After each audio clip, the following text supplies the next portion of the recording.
How is everybody doing today? Welcome on this fine Friday. We only got a couple Fridays left in June, and then we're getting into July. We're getting into the heavy part of the summer. I almost said the hot part of the summer, but the summer is usually always hot. So there's that.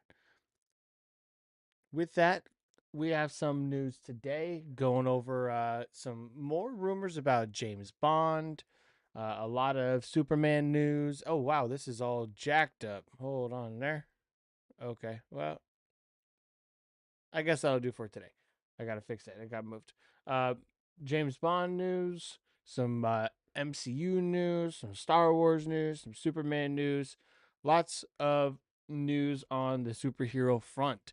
So, with that, let's go ahead and get started.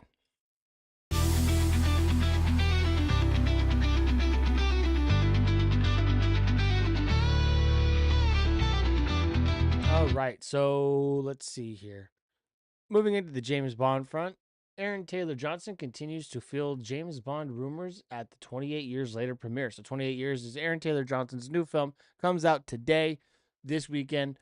Be sure to go check that out. I watched the last two movies, or the first two movies this week, and I will be seeing the third one tonight. So I will let you guys know my out of the theater thoughts on it here, and I will have a full review up on Crosstalks Movies, my other channel, and then I will be talking about it on Let's Talk Movies Live on Sunday. So, with that, let's continue on James Bond rumors. Another hint that Taylor Johnson's potential future as Bond arrived last month when the actor entered a partnership with Omega. That's the watch. I went over that as well. Related, 28 years later, the star in 28 years later starred Jodie Comer. There's a part of all of us that thinks this could happen. Whoever takes on the role of James Bond will be the first Bond of a new generation of films developed at MGM Studios. Fans were shocked when it was announced that Michael G. Wilson and Barbara Broccoli would be stepping away from the franchise after Amazon reportedly paid around $1 billion to take full control. It was announced earlier this year that Amy Pascal and David Heyman will be steering the ship as the new 007 producers. At the time, Amazon MGM Studios head of film Courtney Valenti provided the following statement: "We are approaching a very creative decision with James Bond, which Barbara Broccoli and Michael G. Wilson have so masterfully steered with the greatest sense of responsibility.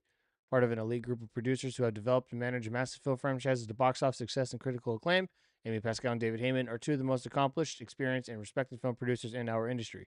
We are honored to be working with them on James Bond's next chapter and are excited to deliver global audiences storytelling that upholds the impeccable legacy of this beloved character."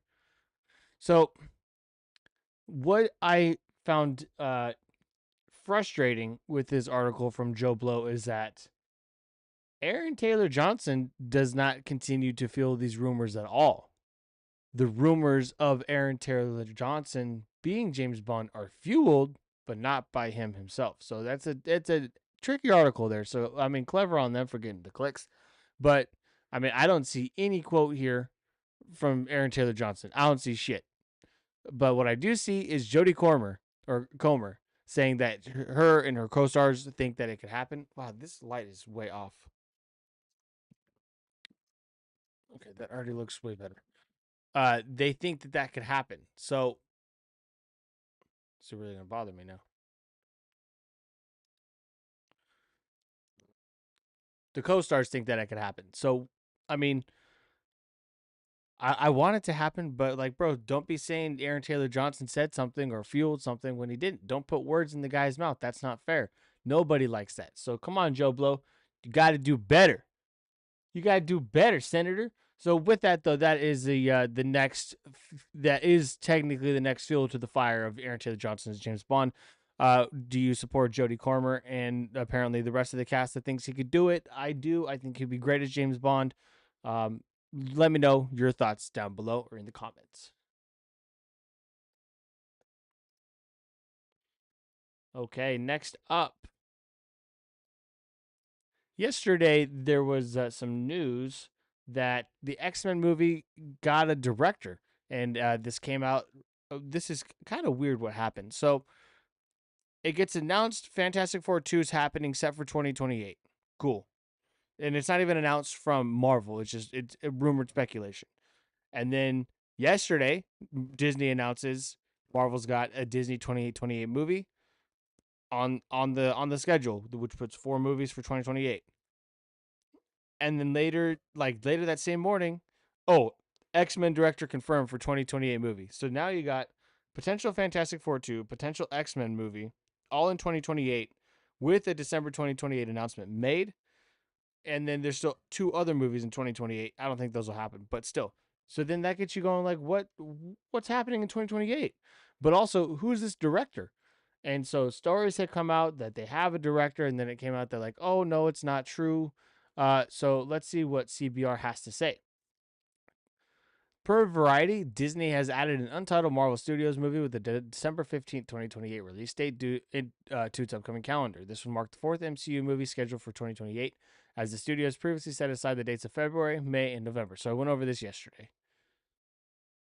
What MCU movies could arrive in 2020? This is where it gets going on the theories of what movies would be in 2028. The last multiverse saga movie is currently slated to be Avengers Secret Wars on December 17th, 2027, with 2028 marketing the start of the next saga, which is expected to be centered around the X-Men and the rest of the mutants that Marvel Studios reacquired following Disney's acquisition of 20th Century Fox. While all 4 2028 release dates remain without a movie attached to them, there are several strong choices for what could end up on those dates. Black Panther 3 seems the furthest along in development, with Ryan Coogler confirmed to be returning as writer and director. Denzel Washington is expected to be a part of the threequels cast. And then Variety hints at an untitled Fantastic Four sequel that could be ready in time for 2028, while Blade and Armor Wars remain stuck in development hell roughly 5 years after their initial announcement. There's also an untitled X-Men reboot in development that Variety states will be directed by Jake Schreier. Okay. Now, Variety is a common trade. They're like the Hollywood Reporter. They're like the New York Times, I guess, or whatever. So with that, will be directed by Jake Schreier, who is reported to be Marvel's top choice for the job and in early talks of a directing gig back in May. So this is a tricky sentence here. Variety states, when it says Variety states it will be directed by Jake Schreier, that's basically a sentence in itself. And that's CBR saying that Variety said this. And then it goes to who was whoa, what the heck? And then it goes to who was reported to be Marvel's top choice for the job and early talks for the directing gig back in May. So this is just basically sentence 2 saying that, hey, in May, it was rumored that this guy would do it, where sentence 1 is saying, hey, he is doing it. Schreier is already familiar with the MCU, having helmed the franchise's most recent installments, Thunderbolts crossover movie. Okay. So at the time of writing this, the main priority is Avengers Doomsday and Spider-Man Brand New Day. And then Fantastic Four is obviously releasing here. So with this, it's tricky because it's saying Variety says it, but it was just reported that he was in early talks in the same full sentence. So let's go to Variety and see what Variety says. This comes to us from yesterday from Variety by Adam B. Very.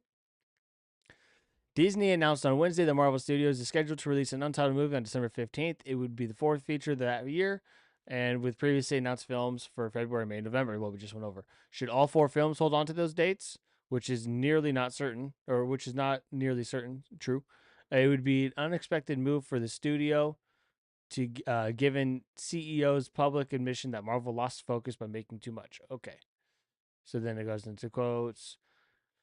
It's quite unclear, however, whether Marvel will actually release 4 films in 2028. Disney has a history of holding on to release dates for future projects well past those films. Could realistically make those dates to ensure they remain available for other films from the company. Marvel's Blade was removed from its 2025 November release date only after Disney was ready to slot the 20th Century Studios film Predator Badlands in its place. Okay, now let's just keep moving on. Where does it say? Here we go. Secret Wars is meant to be the finale of the multiverse saga, after which Marvel is expected to pivot a saga centered around the characters inherited in Disney's 2019 acquisition of 20th Century Fox, the X-Men. Thunderbolts' director, Jake Schreier, has been tapped to helm the MCU's first mutant movie. Although many actors from Fox's X-Men movies in the 2000s, including Ian McKellen and Patrick Stewart, will appear in Doomsday, other Marvel projects in development would wind up opening 2028 include the aforementioned Blade, Black Panther 3, and Fantastic Four sequel. Okay, so it does say from Variety right here. It doesn't say is rumored to be director. It doesn't say is in early talks to be director. It says He has been tapped to helm the MCU movie. Now, maybe that just means they approached him with it and said, "Hey, do you want to do this?" And he has not given an answer. That's probably what tapped means. So it's not official that it is him doing the directing of the movie. It's just them saying, "Hey, we got you. Do you want to do this?" So I would not I would not take it at its face value that he is directing it, but at the same time, Thunderbolts was good. It wasn't a financial success, but it was a critic and audience success. And what? Okay, stupid ad. And that's what Marvel takes into consideration almost more than anything. How does it sit with the critics and the audience is not necessarily the budget or not necessarily the box office, even though that's important. But right now, they're not really worried about that. They're just worried about getting good movies out. So I'd say it's about a 95% certainty that it is Jake Schreier. Yeah, Jake Schreier. Just the last 5% there is going to be whether or not he wants to do it. So, bro, this intel really wants me to get going on it, huh? So, with that, let me know down below. What do you think? Do you think that it will be Jake Schreier directing this movie? I genuinely think it will be. I don't think they're going to do a Thunderbolts 2.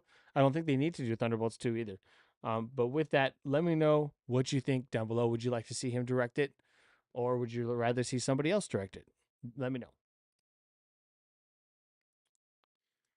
Okay, moving on from superheroes for a minute. Daisy Ridley Star Wars movie gets another disappointing update. Is it disappointing though if it's not happening? Like, come on, let's just be real here. Not very many people want to see Rey's story continue. I personally don't mind the Rey character, but at the same time, the sequels did enough damage, and Disney Plus has done enough damage to my love for Star Wars. I kind of really don't want. I don't care. But let's read it. The Daisy Ridley led Star Wars film reportedly facing another major hurdle during development as Lucasfilm begins to focus on other upcoming feature length projects. The next chapter in Rey Skywalker's storyline is currently set to be directed by Sharmeen Obaid Chinoy, but it appears Star Wars fans will have to wait even longer to hear good news about the film. The best news about this movie would be getting rid of Sharmeen Obaid Chinoy because she is known for being an activist. She is known for making things to purposely try to make guys feel uncomfortable. Uh, she is an Academy Award winner technically, but if she stays the director of this movie, they're gonna have her on a fucking tight leash because all she's gonna try to do is just put activism into this goddamn movie. It's gonna suck. It's probably, I guarantee, a lightsaber probably will not be lit more than once in that movie. So the best thing that they could do for this movie besides not make it is get her out of the director's chair. Moving on. According to industry insider Daniel Rickman, aka Daniel RPK, Lucasfilm has put the long gestating Rey Star Wars film on hold. Rumored to be titled New Jedi Order, the project, which is what episode 7 should have been. The project has seen a rotating crew of writers, with the latest being George Nolfi, Ocean's 12 and The Bourne Ultimatum. However, it seems other Star Wars films are taking precedent at the studio, including Sean Levy's Starfighter and James Mangold's Dawn of the Jedi. Richmond states that the Rey movie is not canceled, but is on the back burner for the foreseeable future. Of course, the rumor should be taken with a grain of salt, but it's not shocking development considering Lucasfilm's history. Yeah, but the thing that actually surprises me the most is that James Mangold's Dawn of the Jedi is still moving forward in inactive development. I thought for sure it was going to be canceled, or indefinitely postponed. They haven't announced anything. The only thing that we know is actually coming is Mandalorian and Grogu next May, and Star Wars Starfighter, because Sean Levy said that they were in pre-production. They were getting ready to roll cameras coming up in a couple months now. So the fact that Daniel RPK says that James Mangold's Dawn of the Jedi is still a go is actually a little bit surprising to me. So, but I am somewhat looking forward to it. I hesitate after seeing the abomination that was Indiana Jones and the Dial of Destiny, but we'll see. Hopefully, yeah, hopefully they don't mess it up too much. So let's see. He actually gets into a new Jedi Order here. It's been a long road for. Oh, that's the Rey movie. Who cares? So with that, again, Rey movie on hold, postponed, potentially canceled, whatever you want to call it. What do you guys think? Do you want to see the Ray movie? Do you want to see a trilogy of Ray movies? I don't care if Ray's in more movies. I just don't want this particular director that they have assigned to this task to be the director. I think that she will ruin it far more than Ryan Johnson ruined Star Wars with The Last Jedi, which is kind of surprising for me to say personally. But let me know what you think down below.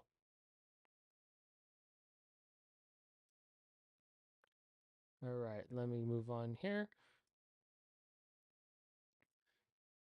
So, real quick, Netflix movie news. Catherine Bigelow Netflix thriller titled A House of Dynamite sets a release date and reveals all star cast. So, Catherine Bigelow's an Oscar winning, I believe she's an Oscar winning director. She directed The Hurt Locker, which I believe won the Best Picture. I think I've seen that movie once, but she directed Zero Dark 30. Did she direct the first Point Break or the remake? I would assume the first one. But great director, and she's got a movie coming out with Netflix. So, I'm interested in it. It's pretty rare that I'm like down to see a Netflix movie unless I'm interested in the people that are involved with it. So Catherine Bigelow, let's see what or who is in her new movie. So here's the poster for it, A House of Dynamite. It looks like another soldier type movie. Okay. They don't get into who's in the movie. They show pictures of who's in the movie. Come on, man. All right. What's more, we now also have an official lineup for the House of Dynamite in full. And suffice it to say, even Christopher Nolan's eyebrows would raise at the starry array Bigelow has brought together here. Among the stacked cast are Deep Breath, Idris Elba, Rebecca Ferguson, Jared Harris, Jonah Howard King, Greta Lee, Tracy Letts, Moses Ingram, Anthony Ramos, Renee Elise Goldsberry, Caitlin Deaver, Willa Fitzgerald, and in a neat Zero Dark 30 mini reunion, the ace Jason Clarke. Okay? That's not all, folks. No siree. Here's the dramatic first poster for the movie. Okay, cool. I was expecting a little bit more from this cast, but that's okay. There's are great actors in this cast. There are people that I have heard of. There are people that I have not heard of. There are people that maybe I don't recognize, and if I see them, I would recognize them. But nevertheless, it looks like a soldier movie. Not too sure if it's based off a true story, if it's an original story, or what it is. But she does good military movies, so she's kind of going back to her niche, I guess you can say. And I'm looking forward to it. I don't think it has a Netflix bound movie set for theatrical release this autumn ahead of a 24 October streaming premiere. Okay, awesome. I'm very happy about that. Netflix is going to be doing a theatrical release of this movie, which makes me really happy. W for Netflix, rare W for Netflix as far as the theatrical releases go. So I'm surprised that it's relatively close. I'm kind of surprised that there's no teaser for it, but usually when they announce something like this, a teaser will follow. So I'm gonna expect that a teaser for the new movie, A House of Dynamite, directed by Catherine Bigelow, will come out. Let's see, this was published yesterday.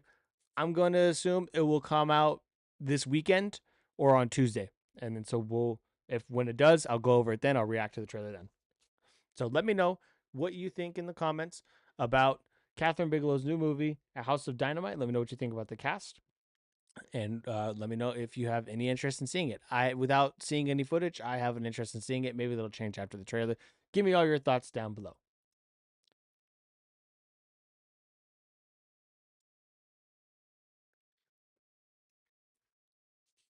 Oh, okay. Superman, Superman, Superman. Every day is a new Superman story day. So today, James Gunn admits he cut a Superman scene after social media backlash. Ooh, that's kind of funny because he fought for that scene. He fought against fans that were like, "Bro, what is this? Why's he got wonky eye? It's Superman. He's not supposed to be wonky like that." James Gunn has never been shy about engaging with fans online, but as he leads DC Studios in its most ambitious era yet, he admits social media can be a double-edged sword. Case in point, a shot from an early Superman TV spot that drew swift criticism online led to the director scrapping it entirely from the finished film. For those who don't recall, the shot is the POV of David Cornsworth Superman flying with a wide-angle lens focused fully on his face. It felt gimmicky and not really in keeping with the rest of the film. More than that, it didn't even look like it was finished in terms of effects. Turns out it wasn't. Hey, hey, I get out of here, ad. What happened? Bro,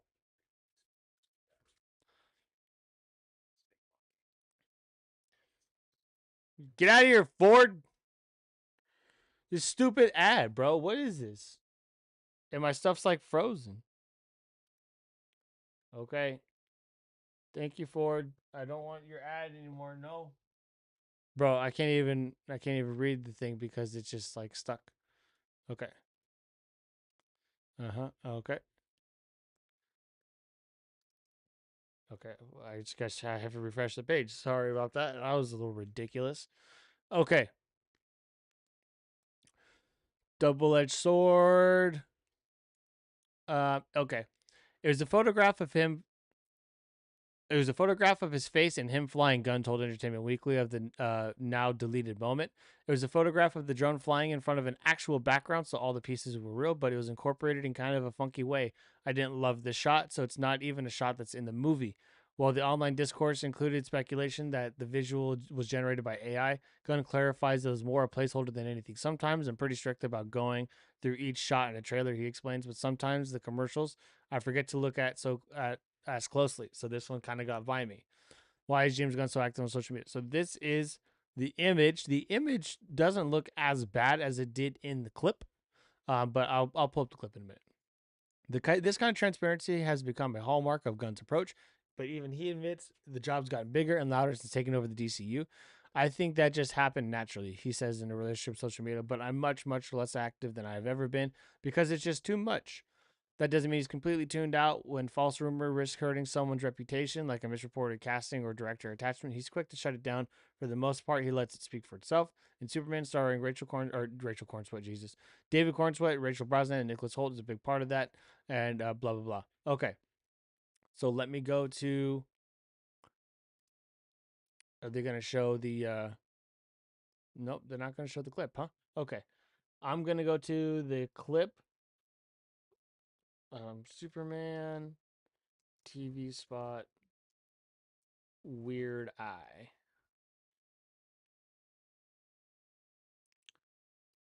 All right, let's see. So because there is a piece of it that is actually kind of cool. Let's see. I don't want to react to.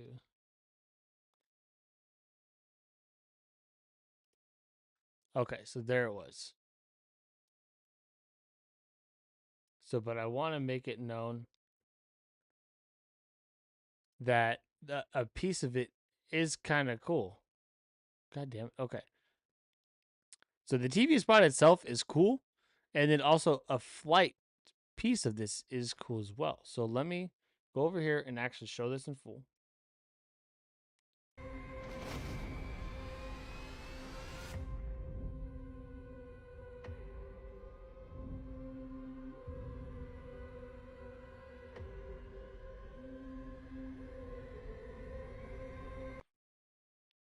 Okay, so with that, this piece right here where he's flying through the ice canyon, that's cool with the little turn or whatever. So I hope that that part is still in the movie. It's just at a different angle and there's not this zoom in on his face, which honestly, when you see it on a big screen and it's on like a super widely expanded screen, I don't think it'll look that bad. But I mean, whatever. He cut this part. I just hope that first part where he does a little like tumble or whatever, I hope that part isn't cut.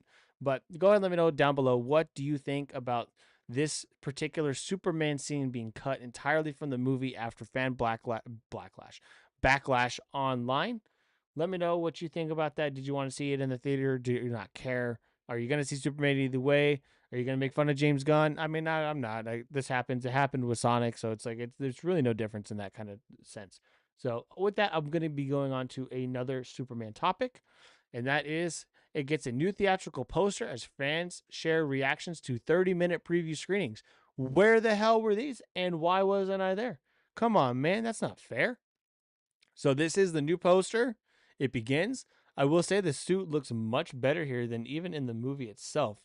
I do quite like it in this picture. I mean, I've gotten used to the suit now after the trailers, but this suit it just looks cool here. 30 minutes of footage from James Gunn's Superman screened during a fan event in Manila yesterday. Manila, whatever.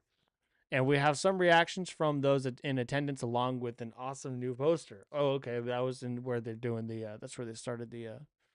The press tour. The Superman World Tour kicked off in the Philippines yesterday with around 30 minutes of footage from the movie screened at a fan event in Manila. I'm gonna say Manila. It sounds better. Which director James Gunn and stars David Cornswet and Rachel Brosnahan attended. A full breakdown of the preview has not been shared online, but from what we can gather, it was from early on in the movie, though not the very start, and not too surprisingly, didn't feature any major reveals. We do have some reactions from fans who caught the screenings, which are all highly positive. So let's check it out. Oh, here's the full poster. Okay, this it's even it's even more of a poster. Dang, they got the little characters ones down here too. I haven't seen a poster like this with the side characters in a small piece in a very very long time. But this is a cool poster, I will say. All right, James Gunn. Let's see what he has to say here.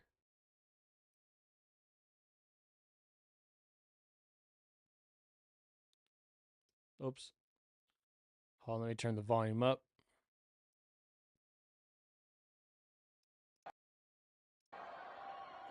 All right, the count of three, we're gonna do it again, all right? All right, here we go. All right, on the count of three. 1, 2,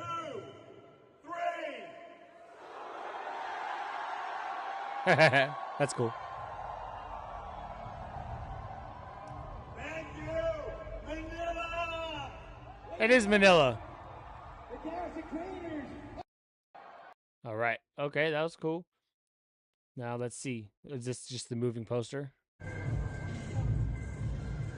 Oh, dang, that is cool.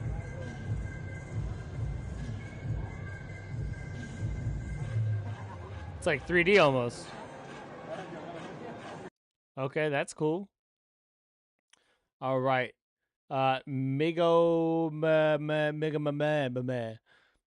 way. I saw the first 30 minutes of Superman after feeling so hopeless the entire day. Needless to say, it was damn beautiful. Time absolutely flew by. And Superman himself and the cast was right in front of me. Look up. That's cool. Let's see these little videos here.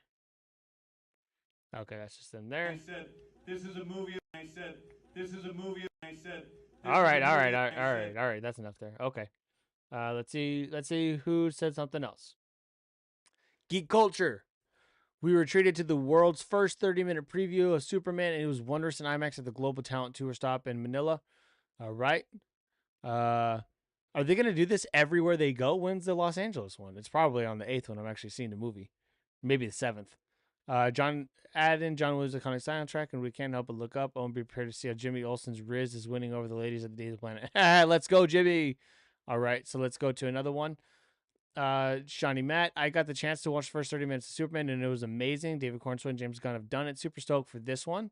All right, they got some little trinkets there, some little toys. Cool. Everything DCU, more reactions to Superman, 30-minute footage. We are not ready. Very good. I ended the 30-minute footage in tears. Very solid. It's a Superman movie we have not seen before. Looking forward to the full movie. Okay, let's see. I don't have Twitter, but okay, you guys don't need to see my email either, so let's get out of that. Okay. Well, I don't have Twitter. God damn it. Okay. Well, I was hoping I would be able to see more, but I don't have Twitter. So there's that. So just with these few reactions there, what do you guys think of your hype, I guess, for Superman? I have been very up and down on this movie until probably the last couple weeks. That third trailer was awesome. The whole marketing campaign has been great, I will say. So they probably put a lot of money into the marketing, which is good. This movie needed it for sure because they had that one teaser in December and then nothing else until like a month ago. And then I like all these posters, man. I like everything. Seeing them, I saw them all at CinemaCon talking, and it was different. They were pretty nervous. You could tell how nervous they were. They weren't just like it was a script, but it wasn't a scripted room, I guess you could say. So like it was very easy to mess up, and because it really couldn't be edited. But like I watched the Fandango interview last night with them. I watched like a People's Magazine interview with David Cornswet last night. So I'm getting really excited for this, far more than I thought I would have been, kind of ever. So let me know what you think about this poster and what these reactions are to the first 30 minutes. And when it stops by your hometown, will you be seeing the first 30 minutes of Superman? Let me know down below. And going into the last article of the day is another Superman one. And James Gunn, director, reveals several major Guardians cameos in the upcoming DCU film. This one is very important and kind of confirms slightly some stuff that I will get into. So, Superman is headed to theaters this summer, but James Gunn has already revealed several major cameos the film's MCU franchise will instantly recognize. The filmmaker is known for working with longtime collaborators on superhero projects, and it seems his upcoming DCU film is no exception. Okay. The news arrives after it was confirmed that Creature Commando star Alan Tudyk also voices one of the many robots in the Kryptonian home base. I think that's Robot 4. Of course, there's a good chance that the aforementioned actors will play other more significant roles in the DCU, especially since the robots are only voice acting roles. Okay, hold on, real quick. I'm going to go to YouTube and pull up the scene. There's me. Okay. Superman 5-minute scene.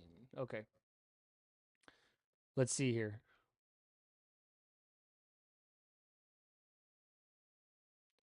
Okay, sneak peek.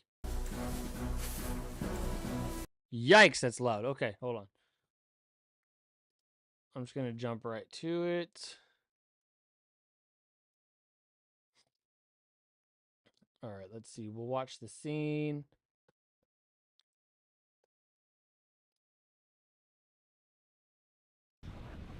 Superman. So that's Alan Tudyk.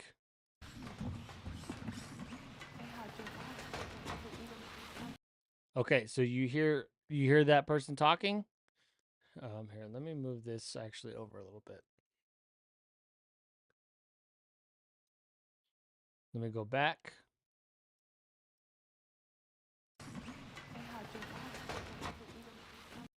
Okay, so that I believe is Palm Clementif.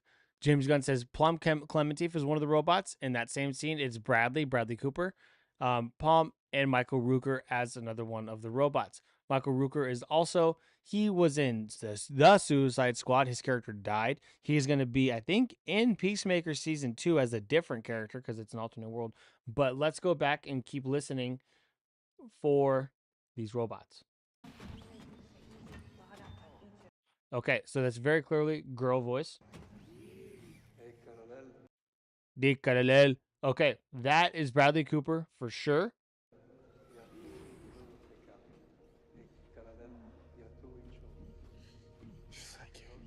No need to thank us, sir, as we Alan Tudyk again. will not appreciate it.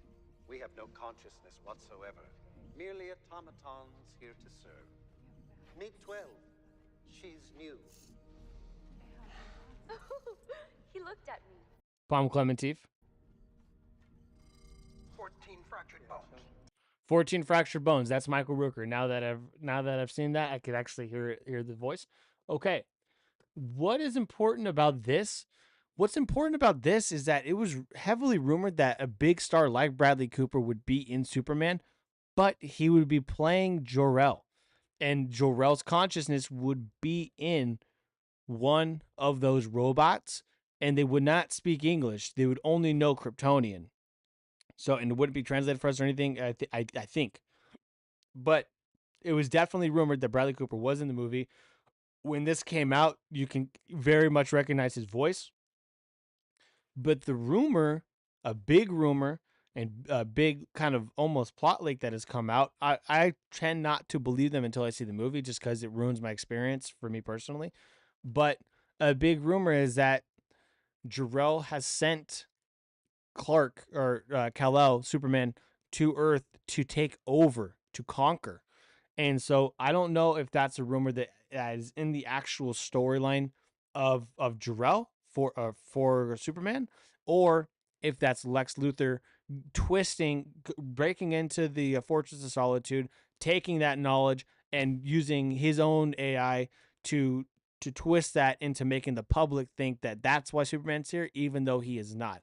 I personally cannot see James Gunn doing Jor-El dirty like that and making it to where he sends Clark to conquer, or Kal-El to conquer. I can't see that happening. But if it does, then that means him saying it's Bradley Cooper's there, and that means that this robot is Jor-El. if he's Jarrell. So if he's not, then I think Tom Cruise might be Jarrell. Don't ask me why. I just think that's just what I think. So, but with this, it is very interesting that he has confirmed it specifically Bradley Cooper. It was a long time rumor that he was going to be Jarrell. That was like a leak that came out a couple months ago, and so now that he's saying that, it's like, okay, is he actually Jarrell's consciousness in that robot, or is he just that robot? Is he both? So I'm very curious now to see how that all plays out. And while we're here, let's just finish the scene as well. Damage to bladder, kidney, large intestine, lungs. Actually, they usually copyright me on this stuff, and I don't want to deal with that right now. So I'm not going to finish that. But yeah, let me know, what do you think about James Gunn releasing that the robots are Palm Clementif, Bradley Cooper, and Michael Rooker, and obviously Alan Tudyk. I think there's more behind the curtain here than that he's not letting on with Bradley Cooper. So I think now that it's confirmed it's Bradley Cooper, I think that robot, ooh, dang, I don't know, because you see him crying and holding one of the robots after they get fucked up. And I don't think a Jarrell robot would get messed up like that by the engineer. Dang, I don't know. I'm all over the place. Well, I think it helps. I think it helps add to the fact that Bradley Cooper is Jarrell. I just don't know how this will play out then within the movie itself. So, but with that, I'm looking forward to it. Every day gets closer. Every day I get more excited. Let me know what you think about all the Superman goodies down below. That is it for me today, guys. A lot of Superman news. I could see if there's any breaking news real quick. Let's see. Breaking movie news. Let's check this out. Okay. Nothing 3 hours ago. So this is all 2 hours ago. Nope. So okay, Deadline. Let's see what's in Deadline. Okay.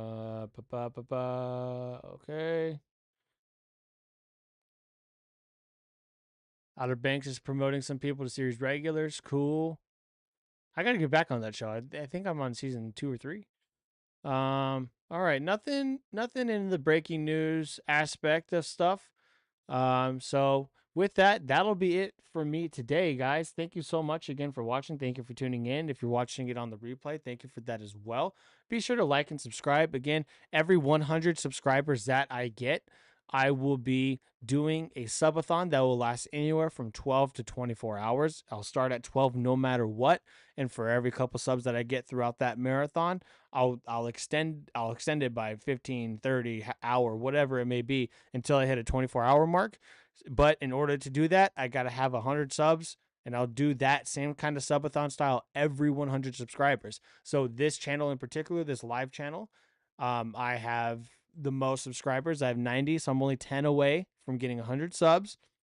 On my Crosstalks Movies channel, I have only like 16, and my Crosstalks MMA only have 6. So please subscribe to this channel, so that way you can get in the algorithm those channels. Those channels are mainly, I just clip out from, on the MMA one, I do clips of the news that I do live, and then I'll do videos on like fight predictions and stuff like that. And then on the Crosstalks Movies channel, I will do actual movie reviews. I'll do predictions. I'll do theories, stuff like that. And then this one is mainly meant just for live stuff. So with that, please, again, like and subscribe, comment. Let me know what you thought about today's show. Let me know how I can improve the show. Let me know what you thought about the articles and all that good stuff. I hope you have a wonderful weekend, and I'll see you guys on Monday. Peace.